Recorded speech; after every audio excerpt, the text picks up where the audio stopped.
my friends. I have promised you a video that's taken me a little while to get up, but I wanted to show you how to make this little adorable beaded bead. It's done with SuperDuos.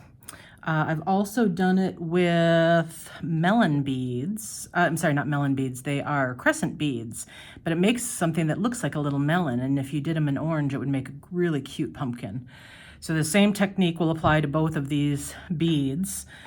Here in the necklace that I made for the Softflex Facebook live bead party the other day, this is how I used those beaded beads in my piece. And you can see how it just creates a really interesting texture that you wouldn't get in just stringing regular beads, because now you've got something really intricate right here, and it is so simple to make. So that's what I'm going to do right now, is show you how to make this. I'm using needle and thread. If you are an absolute beginner, let me tell you, I'm using a size 11 beading needle. A size 10 would work for you also. They make them in size 12, but there's no reason to go down to something that small. So stick with a 10 or an 11. That way it won't be quite so hard to thread the needle. I'm using FireLine, 6-pound FireLine. It is a fishing line, but you can use thread also for this. There's no reason why you can't use either one of these. If you do use FireLine, you're going to need to flatten the tip of this at the end here with your fingernail. Just kind of drag your fingernail over the end to flatten it down to get it through the needle. One of the threads that I really like to use is 1G, so that would be my recommendation for thread. So we're going to start out by picking up 5 SuperDuos. SuperDuo is a bead that has got 2 holes in it. Let me kind of show you here. You can kind of see the holes there. And when you're picking up these beads and you're passing through one of the holes, just kind of take an eyeball to the second hole and make sure that that's not blocked up, because occasionally you will find a blocked hole, and you don't want to get to the point where you need that hole and all of a sudden you finally realize it's blocked and you're in trouble, because then you have to basically pull out until you can replace that bead. So we're going to just eyeball that as we go along. This particular little beaded bead is 5 SuperDuos. Let me show you here. So it's 1, 2, 3, 4, 5 SuperDuos and a seed bead. These are size 11 seed beads in between each one of them. So 5 seed beads, 5 SuperDuos. This size works perfectly, look, as a spacer bead on leather. This is 1.5 millimeter leather. You could probably get it on 2 millimeter leather, but you might want to go to 6 SuperDuos and 6 seed beads to use so that it would move freely if you wanted to use a thicker leather than that. But look how good that looks on leather. Oh, love it. Okay, so I'm going to go with the 5s. So I'm picking up a seed bead and a SuperDuo. 1, 1, 2, 2, 3, 3. And I'm checking those holes. 4, 4, and 5, oops, come on, 5, 5. Okay, so I'm going to bring all these beads down so that I've got about a 6-inch tail. That may even be a little bit longer than that. I didn't tell you how long of a thread that I was using. For one of these beaded beads, I use about 3 feet of thread, which is kind of overkill, but I would rather have too much thread than not enough.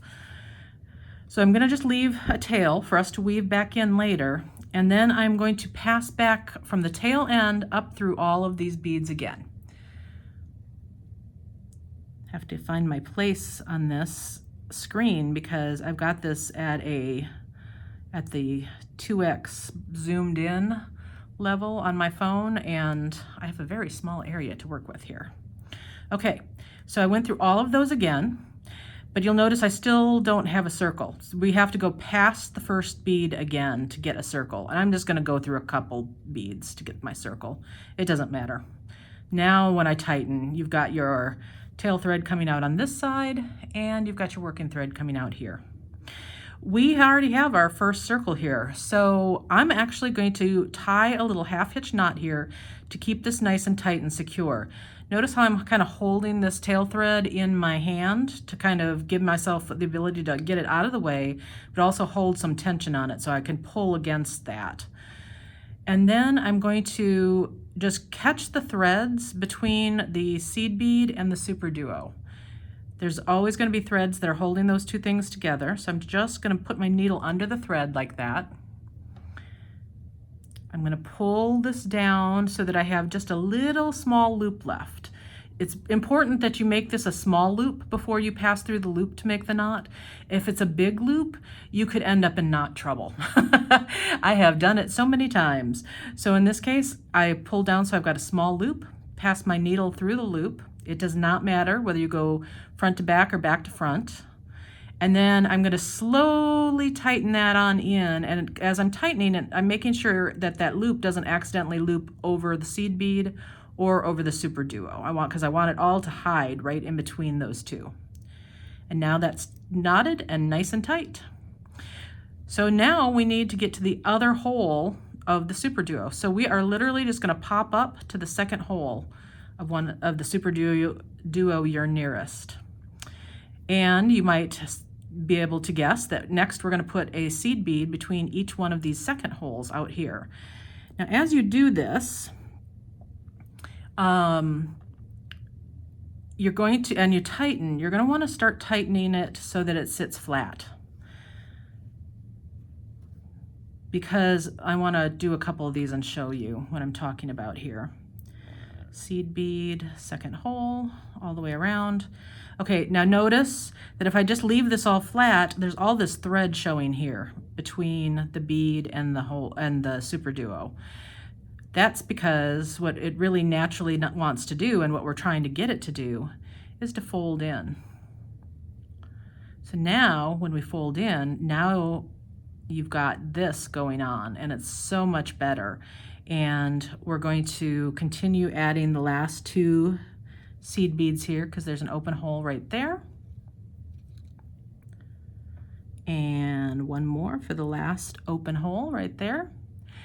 I'm just going to pass through the SuperDuo and the seed bead. No particular reason, just like to go a little bit past it.